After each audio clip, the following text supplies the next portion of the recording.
திருப்பூர் அருகே நடந்த வழிப்பறி கொள்ளையில் ஃப்ரெண்ட்ஸ் ஆஃப் போலீஸில் பணிபுரிந்தவர் உட்பட 4 பேர் கைது செய்யப்பட்டுள்ளனர்.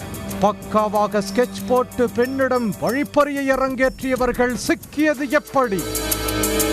திருப்பூர் மாவட்டம் பல்லடம் அருகே லட்சுமி மில் பகுதியைச் சேர்ந்தவர் சங்கர். இவரது மனைவி நதியா.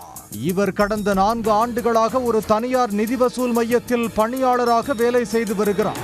கடந்த திங்கட்கிழமையன்று நதியா வழக்கம் போல் பல்லடம் பகுதிகளில் நிதி வசூல் பணிகளை முடித்துவிட்டு வசூல் செய்த தொகையை வங்கியில் செலுத்துவதற்காக சென்ற போது பெத்தாம்பாளையம் சாலையில் வழிமறித்த மர்ம நபர்கள் அவரை 2 சக்கர வாகனத்தில் இருந்து கீழே தள்ளி பையில் வைத்திருந்த 9 லட்சம் ரூபாயை பறித்து சென்றனர்.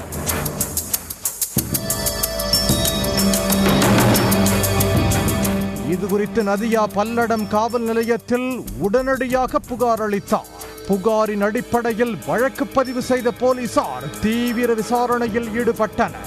போலீசார் அப்பகுதியில் இருந்த சிசிடிவி காட்சிகளை கைப்பற்றி நடத்திய விசாரணையில் இந்த வழிப்பறியில் ஈடுபட்டது பணப்பாளையம் பகுதியைச் சேர்ந்த பிரகாஷ் என்பது தெரிய வந்தது.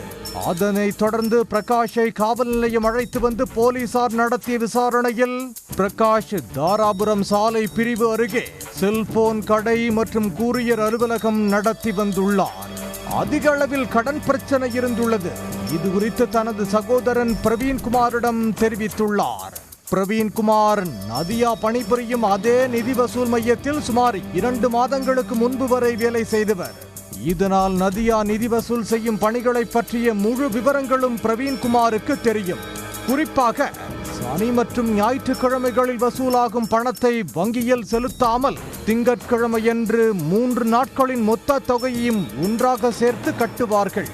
இதனால் திங்கட்கிழமைகளில் நதியா கையில் கண்டிப்பாக 10 லட்சம் ரூபாய் வரை பணம் இருக்கும் என்ற முக்கியமான தகவலை பிரவீன்குமார் அறிவார். கடன் தொல்லையால் அவதிப்பட்ட பிரகாஷுக்கு மேற்கண்ட தகவலை பிரவீன்குமார் தெரிவித்தார்.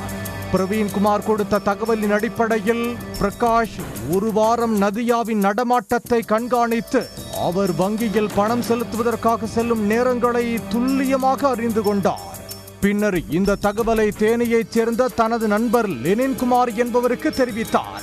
லெனின்குமார் தனது நண்பர் பாலாஜியுடன் 2 சக்கர வாகனத்தில் திங்கட்கிழமை அதிகாலை 4 மணி அளவில் பல்லடத்துக்கு வந்துள்ளார். அதனைத் தொடர்ந்து நதியாவை பின்தொடர்ந்து சென்று பெத்தாம்பாளையம் சாலையில் நதியாவை வழிமறித்து அவரிடம் இருந்த 9 லட்சத்தை பறித்து சென்றுள்ளனர். முதற்கட்டமாக பிரகாஷ் மற்றும் பிரவீன்குமார் ஆகிய இருவரையும் கைது செய்த போலீசார் அவர்கள் அளித்த தகவலின் பேரில் தேனியில் பதுங்கியிருந்த லெனின்குமார் மற்றும் பாலாஜி ஆகியோரையும் கைது செய்தனர். கைது செய்யப்பட்ட 4 பேரிடம் இருந்தும் வழிப்பறி செய்யப்பட்ட 9 லட்சம் ரொக்கத்தையும் போலீசார் பறிமுதல் செய்தனர். மேலும் தலைமறைவாக உள்ள மற்றொரு நபரை தேடி வருகின்றனர். இதில் பிரகாஷ் கடந்த சில வருடங்களுக்கு முன்பு ஃப்ரெண்ட்ஸ் ஆஃப் போலீஸில் பணிபுரிந்ததால் போலீசாரை எளிதாக ஏமாற்றிவிடலாம் என நினைத்து இந்த வழிப்பறி சம்பவத்தில் மூளையாக செயல்பட்டது விசாரணையில் தெரிய வந்துள்ளது. ஆனால் சிசிடிவி காட்சிகளால் அவர்கள் சிக்கிக் கொண்டுள்ளனர்.